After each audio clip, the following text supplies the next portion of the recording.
Sir జనరల్‌గా career gap వచ్చినటువంటి వాళ్ళు ఉంటారు. ఫ్రెషర్స్ ఉన్నారు. అవును. దానితో పాటు ఇప్పుడు ఫైనల్ ఫైనల్ ఇయర్ ఇయర్ చదువుతున్నటువంటి స్టూడెంట్స్ కూడా ఉన్నారు. వాళ్ళకి ఇంటర్న్‌షిప్ అనేది రియల్ టైమ్ ఎక్స్‌పీరియన్స్.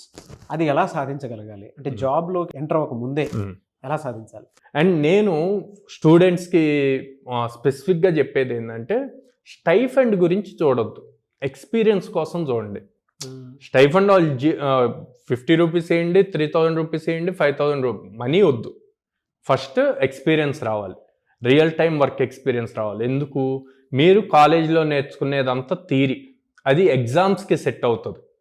ఓకే, మీరు ఇండస్ట్రీకి రావాలంటే ఇండస్ట్రీలో యాక్చువల్ ప్రాజెక్ట్స్ ఎలా వర్క్ అవుతాయి అన్నది తెలియాలి. అది తెలియాలి అంటే ఇంటర్న్షిప్స్ చేయాలి. ఓకే, ఇంటర్న్షిప్స్ చేయాలి కదా అని చెప్పి ప్రతి కంపెనీకి వెళ్ళి ఇంటర్న్షిప్ అప్లై చేసి మాకు రావట్లేదు అంటే రాదు. ఫస్ట్ స్కిల్ బిల్డ్ చేసుకోవాలి. ఓకే, స్కిల్లో ఎంత స్ట్రాంగ్ ఉన్నారు అన్నది మీ రెజ్యూమ్లో మెన్షన్ చేస్తే ఎప్పుడైతే మీరు ఇంటర్న్షిప్కి అప్లై చేస్తారో మీ రెజ్యూమ్ మాట్లాడుతుంది మీకన్నా ముందు. అది మాట్లాడినప్పుడు ఆ రెజ్యూమ్లో వాళ్ళకి బాగా అట్రాక్టింగ్ పాయింట్స్ ఉంటే అప్పుడు మీకు కాల్ వస్తుంది. సో ఫస్ట్ స్కిల్ మీద ఫోకస్ చేయండి, తర్వాత ఇంటర్న్షిప్స్ మీద ఫోకస్ చేయండి.